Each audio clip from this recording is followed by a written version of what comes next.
cómo surge la mecánica cuántica, los principales principios y sus interpretaciones, y alguna aplicación en las telecomunicaciones.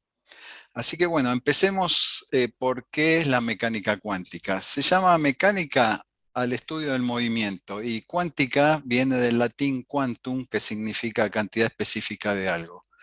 Así, cuando se encontró que la energía no era continua, sino que venía en paquetes o cuantos, se le dio el nombre de mecánica cuántica justamente al estudio de este fenómeno. En el campo subatómico, donde la mecánica de Newton no es aplicable para el estudio del comportamiento de las partículas, utilizamos la mecánica cuántica justamente para su estudio. ¿Cómo surge la mecánica cuántica? Veamos un poco de historia. A mediados del siglo XIX se pensaba que todo se podía explicar usando la mecánica de Newton. Es más, se trataba de disuadir a aquellos estudiantes que querían continuar con la carrera de física, que no la sigan porque decían que no había más nada para descubrir, estaba ya todo inventado. Había solamente dos puntos que todavía no habían podido ser explicados y que los físicos decían que pronto iban a ser aclarados. Uno era el problema de la radiación del cuerpo negro, que enseguida vamos a ver de qué se trata, y otro era el experimento de Michelson y Morley, que estaba diseñado para detectar la existencia del éter. Estos dos puntos no solamente no pudieron ser aclarados en ese momento, sino que minaron los pilares fundamentales de la mecánica clásica y señalaron el fin de la era que había comenzado con Galileo y con Newton. El problema de la radiación del cuerpo negro condujo a la cuantización de la energía y a la mecánica cuántica, y el experimento de Michelson-Morley condujo a la relatividad, a las leyes de relatividad de Einstein. Y esta revolución se produjo entre 1900 y 1930, y pasados ya más de 90 años, todavía se discute qué es exactamente lo que se descubrió. Y eso ya vamos a ver por qué. ¿Cómo surge la mecánica cuántica? Surge para poder explicar un fenómeno muy común, que es que cuando calentamos un cuerpo, primero se pone rojo y después, cuando aumenta la temperatura, se va poniendo blanco. Y esto es casi independiente del material que se trate. Puede ser el filamento de una lamparita eléctrica, el carbón, hierro, etcétera. En física llaman cuerpo negro a un cuerpo radiante ideal, en el que el color que va tomando depende solo de la temperatura, y no de qué está compuesto. Así que bueno, los físicos de la época empezaron a estudiar este fenómeno, y llega a una diferencia muy grande entre lo que predecía la teoría y lo que sucedía en la práctica.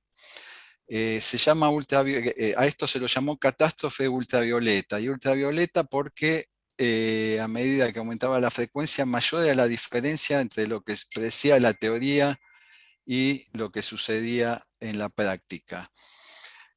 A principios de 1900 aparece un físico alemán, Max Planck, que juntando todos los datos experimentales que se habían obtenido, trata de obtener una fórmula matemática que se ajuste a esta curva. Y efectivamente la encuentra, esa fórmula matemática. El problema era que para poder explicar esta fórmula necesitaba postular que la energía no era continua, sino que estaba formada por paquetes o cuantos, y esto es algo tan diferente a lo que existía hasta ese momento en física clásica, que al principio dudó en esta conclusión. Pero luego de un intenso trabajo que tuvo durante el verano de 1900, no pudo escapar de esa conclusión. Y las consecuencias de este resultado realmente son monumentales, y justamente lo que vamos a ver ahora es cuáles son las consecuencias de esto. Veamos los principales principios y sus interpretaciones. ¿Vamos bien hasta acá? ¿Me van siguiendo? Genial. Sí, sí. Sí, sí, sí. Perfecto. Muy bueno. Muy bien, muy bien. Muy bien, perfecto. Bueno, empecemos con qué pasa con la luz. En el siglo XVII existían dos teorías sobre la naturaleza de la luz. Una, la que proponía Newton, que decía que la luz estaba formada por partículas, y otra, la que proponía Huygens, que era un físico contemporáneo de Newton, pero 13 años mayor, de que la luz estaba formada por ondas. Debido al prestigio que tenía Newton en ese momento, se consideró a la luz, la teoría corpuscular de la luz se aceptó, y la teoría ondulatoria, si bien no fue olvidada, sí fue descartada. Esto hasta que a principios del siglo XIX aparece otro físico, Thomas Young, que propone hacer un experimento muy sencillo para realmente verificar si la luz estaba formada por partículas. Este experimento es el famoso experimento de la doble rendija que alguna vez seguramente lo habrán escuchado y que consiste en lo siguiente.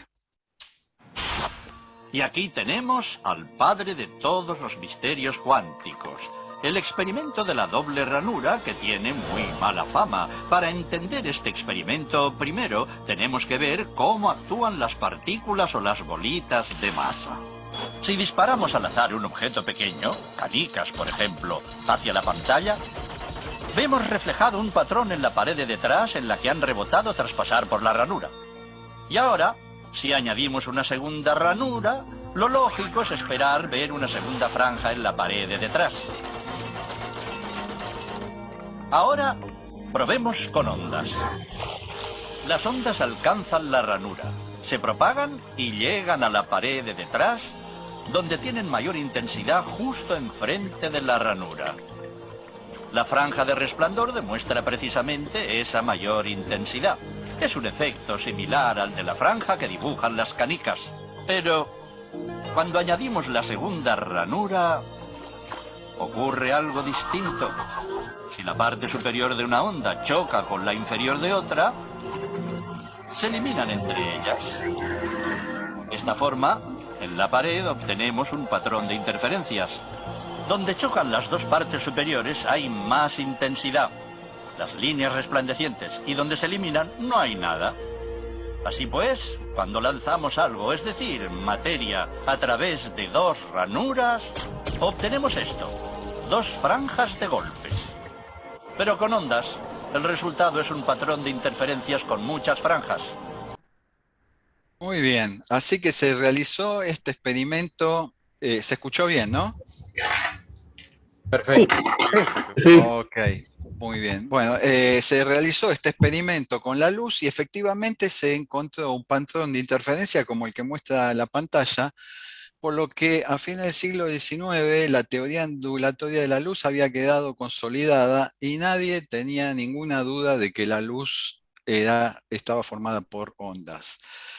Esto hasta que en 1902 aparece un físico muy jovencito, 23 años, que trabajaba en la oficina de patentes de Berna, que se llamaba, ¿cómo se llamaba?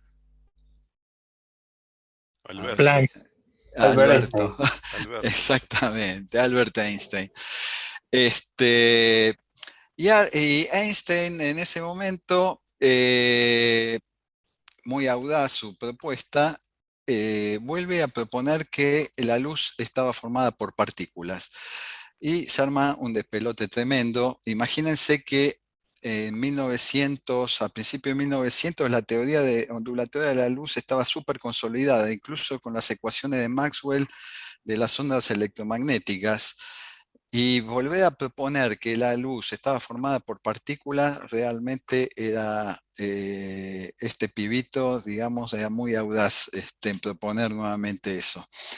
¿Por qué proponen que la luz estaba formada por partículas? Para poder explicar lo que se llama el efecto fotoeléctrico. ¿En qué consiste el efecto fotoeléctrico? En hacer incidir luz sobre un metal que está al vacío y se observan que se liberan electrones. Y este fenómeno no podía ser explicado considerando a la luz como ondas. Entonces, lo que hace Einstein es extender el trabajo que había hecho Planck y no considerarlo solamente como un truco matemático para poder explicar la curva de radiación del cuerpo negro, eh, y considera que la luz también está formada por paquetes de energía que más adelante se los llamó fotones. Por este trabajo, Einstein recibe el premio Nobel recién 19 años después, en 1921, porque obviamente la mayoría de los físicos no podían explicarse, ok, ¿cómo es que es posible que se comporte la luz como onda y como partícula a la vez? Es más, había el opositor más grande a esta teoría era un físico norteamericano, Robert Millikan, que dedica 10 años de su vida a demostrar que Einstein estaba equivocado y termina con una demostración directa de que Einstein tenía razón. Y así también le dan el premio Nobel a Millikan en 1923. Eh, bueno, esto era lo que pasaba con la luz. Veamos qué es lo que iba pasando con los electrones.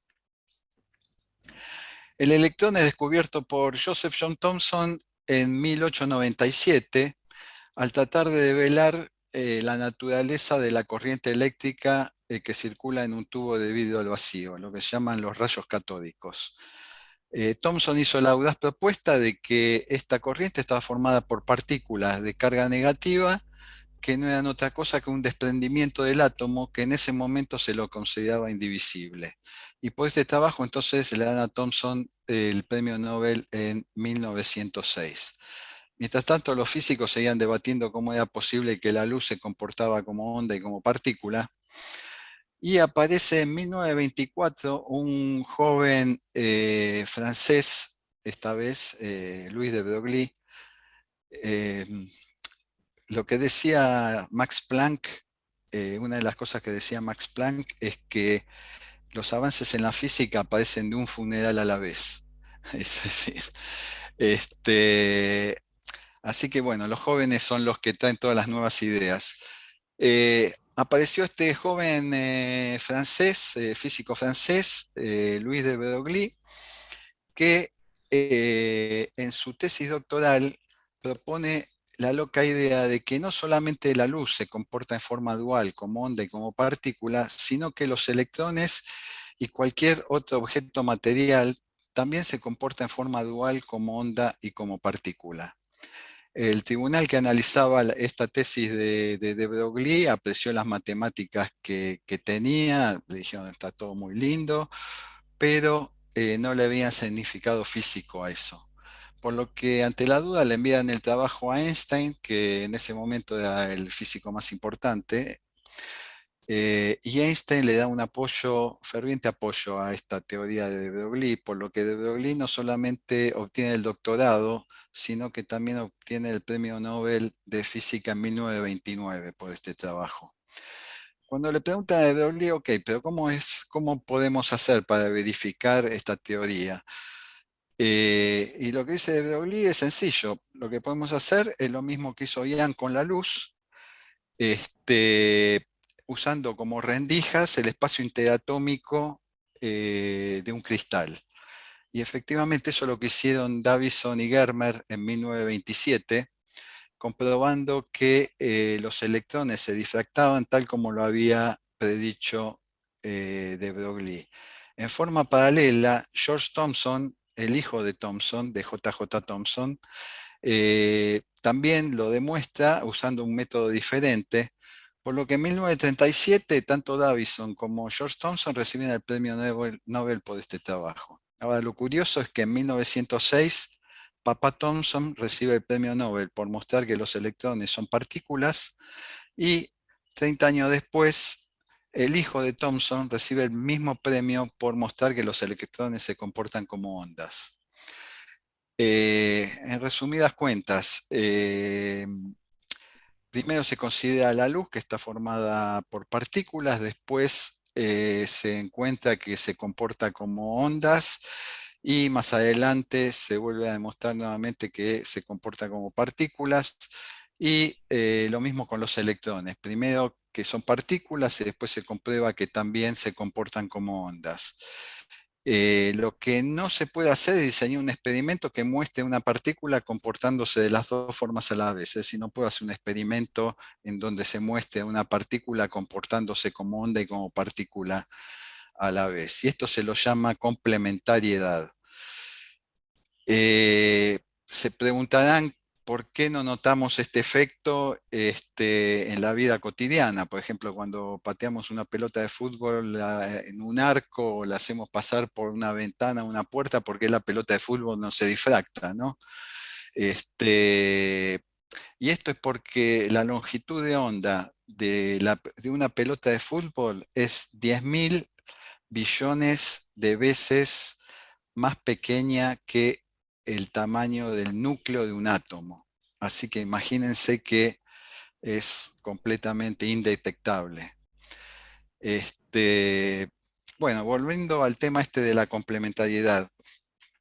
La consecuencia del principio de complementariedad es el principio de indeterminación de Heisenberg. ¿Voy muy rápido o lo van captando todo? Bien, bien. Está bien. Hasta acá está Genial. bien. Ok, bien. Acá Heisenberg deduce a finales de 1926 que a partir de las ecuaciones fundamentales de la mecánica cuántica, que no es posible conocer simultáneamente la posición y la cantidad de movimiento de una partícula.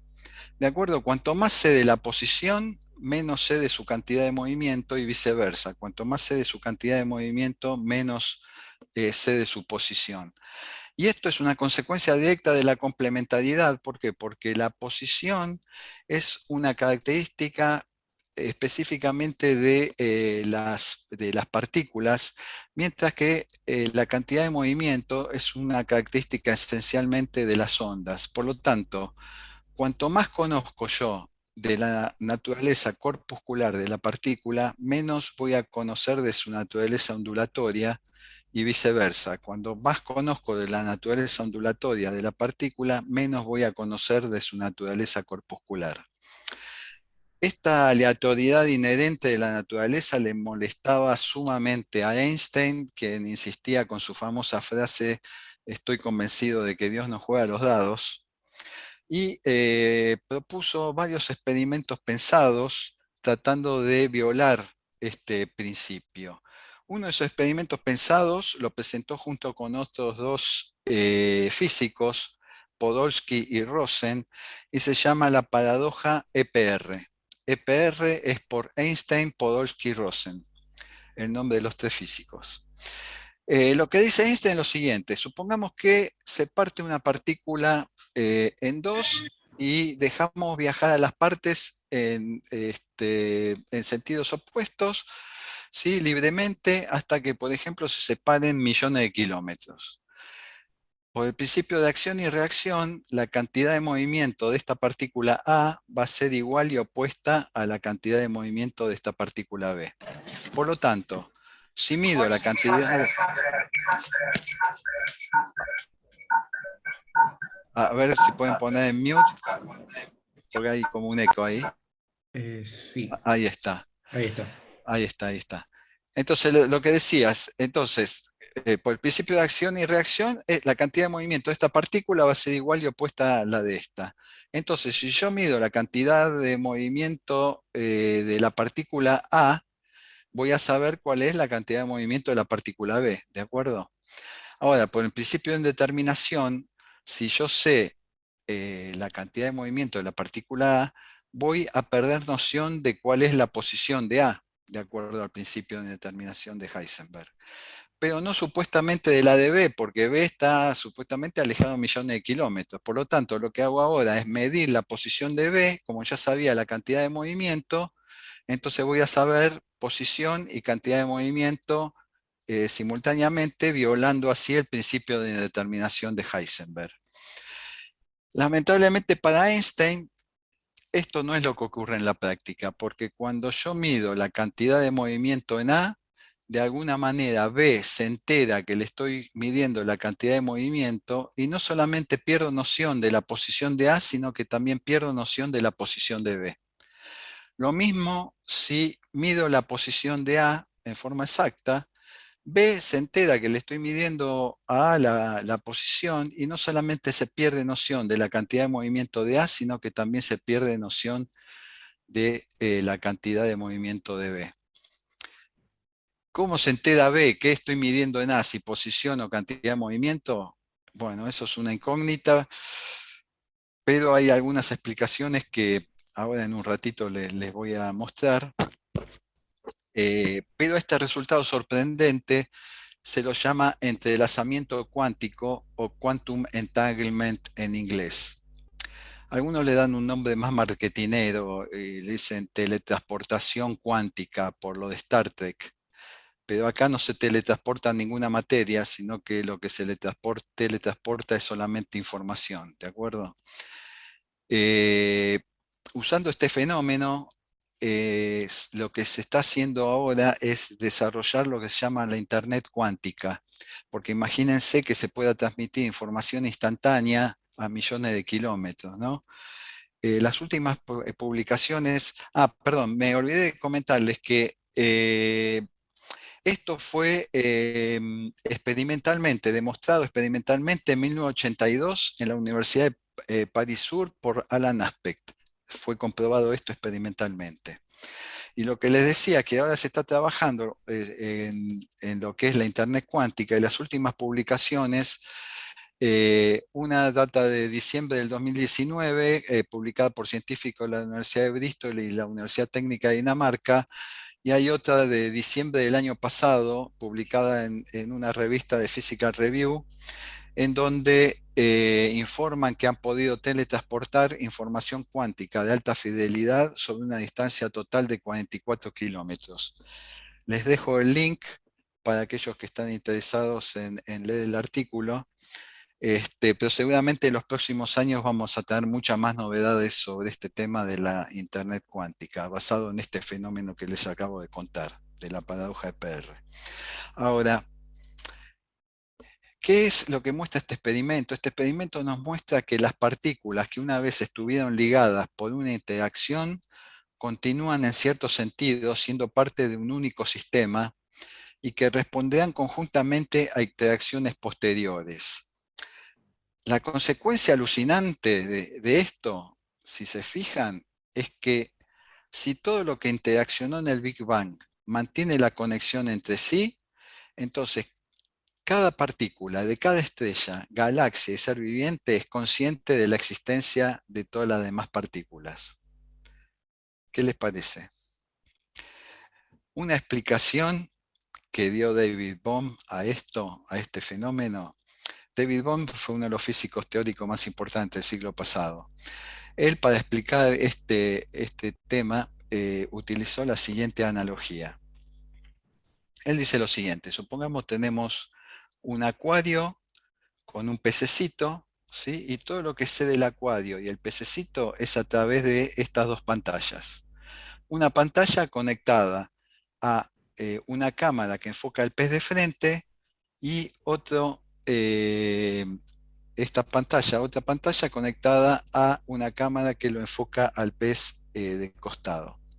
Entonces, si nosotros nos guiamos por estas dos pantallas, podemos pensar que estos dos pececitos son entidades separadas, ¿sí?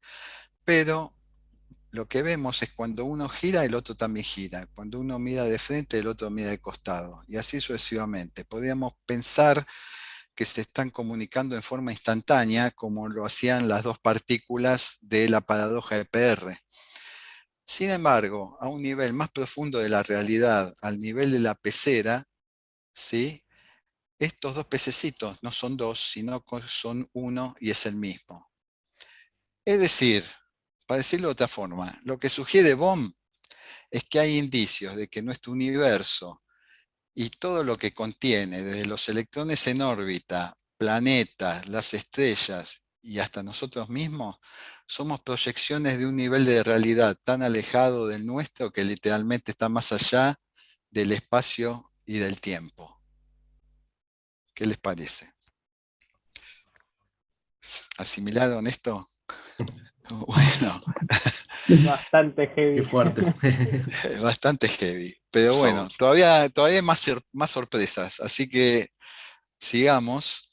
Si es que pueden seguir prestando atención después de esto.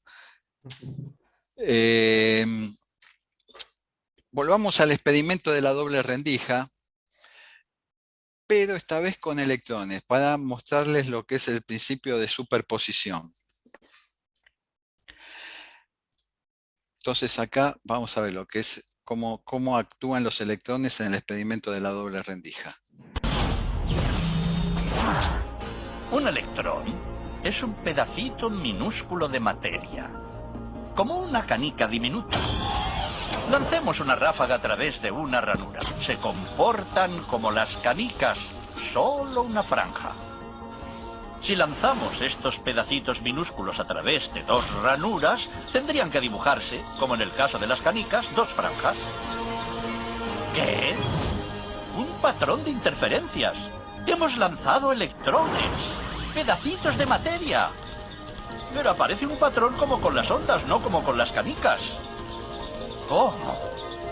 ¿Cómo pueden trozos de materia generar un patrón de interferencias como una onda? No tiene sentido.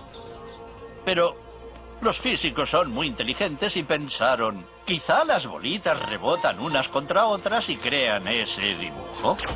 Y decidieron lanzar los electrones de uno en uno. Así no podían afectarse unos a otros. Pero estuvieron así una hora y vieron aparecer el mismo patrón de interferencias. No podemos ignorar la conclusión. Cada electrón sale como partícula. Se convierte en una onda de posibilidades, pasa por las dos ranuras e interfiere consigo mismo hasta que golpea la pared como partícula. Pero matemáticamente es aún más curioso. Pasa por las dos ranuras y por ninguna. Pasa por una y por la otra. Todas estas posibilidades están superpuestas las unas con las otras. El experimento desconcertó muchísimo a los físicos, tanto que decidieron mirar con atención para decidir por qué ranura pasaba en realidad el electrón.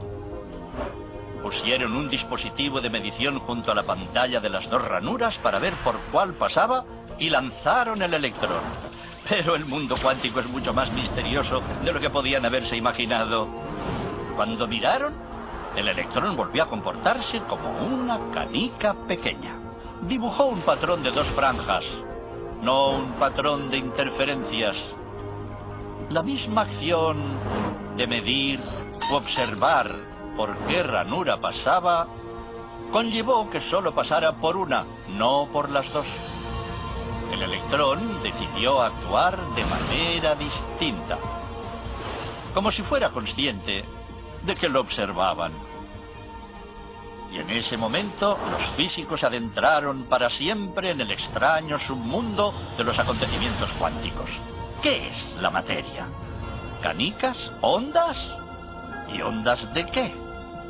¿Y qué tiene que ver el observador con todo esto? Bueno, lo que significa esto es que el electrón, lo pudieron escuchar bien, ¿no? Sí, sí, se escuchaba bien. Sí. Perfecto, perfecto. Sí.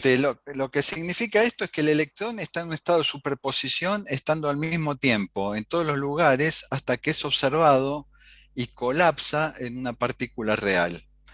Es decir, la mecánica cuántica describe al mundo como un lugar en donde las cosas no tienen una realidad definitiva hasta el evento de observación. En 1935 aparece un físico alemán, austríaco, perdón, Erwin Schrödinger, Bueno, que para mostrar las características singulares de este fenómeno, presenta un experimento imaginario conocido como el gato de Schrödinger, que seguramente lo habrán escuchado mencionar. El gato en el búnker es. El gato de Schrödinger, Sí. el gato en una caja blindada, o sea, lo que dice, o sea, Schrödinger lo que quiso es mostrar, amplificar de alguna manera este efecto que ocurría a nivel atómico, amplificarlo para mostrar qué es lo que ocurriría a nivel macro, ¿no? Entonces, lo que dice Schrödinger es lo siguiente: pongamos un gatito en una caja blindada junto con una botella que contiene gas venenoso, ¿sí? Un dispositivo que se activa con una emisión radiactiva. Entonces, si la emisión radiactiva ocurre, se activa el dispositivo que rompe la botellita, se libera el gas venenoso y muere el gatito. ¿De acuerdo? Entonces, acá, digamos, cerramos la caja ahora, ¿sí? Está toda blindada, no se ve nada y da comienzo el experimento. Después de un momento, el gas se va a liberar o no y el gato se va a morir o va a estar vivo. Una de las dos posibilidades. Ahora, desde el punto de vista de la física clásica, lo único que tenemos que hacer es abrir la caja y vemos si el gato está vivo o está muerto y listo. Desde el punto de vista de la física cuántica, esto no es tan sencillo, ya que la emisión radiactiva va a estar en un estado de superposición entre qué ocurre y qué no ocurre. El dispositivo va a estar en un estado de superposición entre que se activa y no se activa. El gas va a estar en un estado de superposición entre que se libera y no se libera, y el gato va a estar en un estado de superposición entre vivo o muerto. Es decir, así como en el experimento de la doble rendija con el electrón, teníamos que el electrón colapsa recién cuando colapsa en una partícula real que pasa por la ranura A o por la ranura B, recién cuando se efectúa la observación, acá pasa lo mismo. Digamos, el gato va a estar en un estado de superposición esquizofrénico, digamos, entre vivo o muerto, hasta que se efectúa la observación, o sea, abrimos la caja y la realidad colapsa en uno de los dos estados, el gato vivo o el gato muerto. Una interpretación a este fenómeno la dio en 1957 Everett con su teoría de los varios mundos. Lo que decía Everett es que si hay varias posibilidades que pueden ocurrir, todas ellas ocurren, pero en universos distintos. Por ejemplo, en el caso de la doble rendija, con el electrón vamos a tener un electrón en un mundo que pasa por la rendija A y otro electrón en otro mundo que pasa por la rendija B. Mientras no se efectúa la observación, estos dos mundos van a interferir entre sí y se va a obtener la imagen de interferencia en la pantalla. Ahora, cuando se efectúa la observación, estos dos mundos se separan y vamos a tener un observador en un mundo que ve al electrón pasar por la rendija A y otro observador en otro mundo que ve pasar al electrón por la rendija B. Lo mismo en el caso del gato. Vamos a tener un observador en un mundo que va a ver al gato vivo y otro observador en otro mundo que va a ver al gato muerto.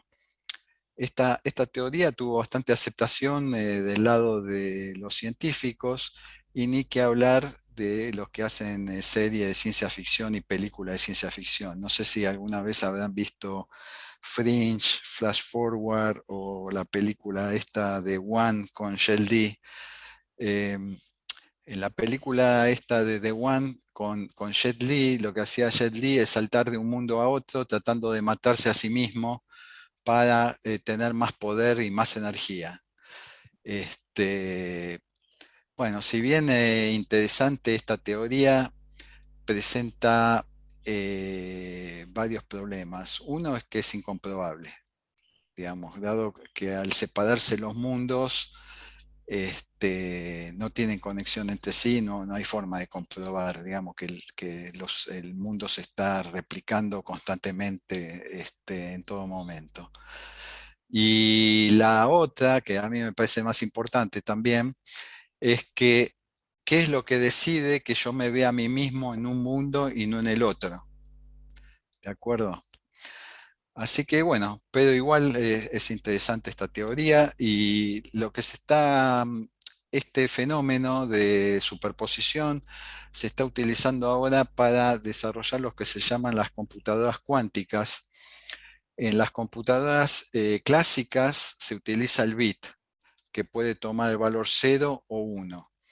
En las computadoras cuánticas lo que se usan son los bits cuánticos o qubits que se los pone en un estado de superposición y pueden tomar los valores simultáneamente 0 y 1. lo que las hace mucho más poderosas estas computadoras. Google publicó el año pasado que había desarrollado una computadora cuántica que había logrado hacer en 3 minutos un cálculo que le hubiera tomado a una computadora común 10.000 años hacerlo. Bueno, me parece un poco exagerado de todas maneras, pero seguramente en los próximos años también vamos a tener más novedades sobre esto, la computación cuántica y también la Internet cuántica. Y bueno, hasta acá es lo que tenía yo para mostrarles. Espero que se haya entendido y que haya cubierto las expectativas que tenían sobre esta Intrated.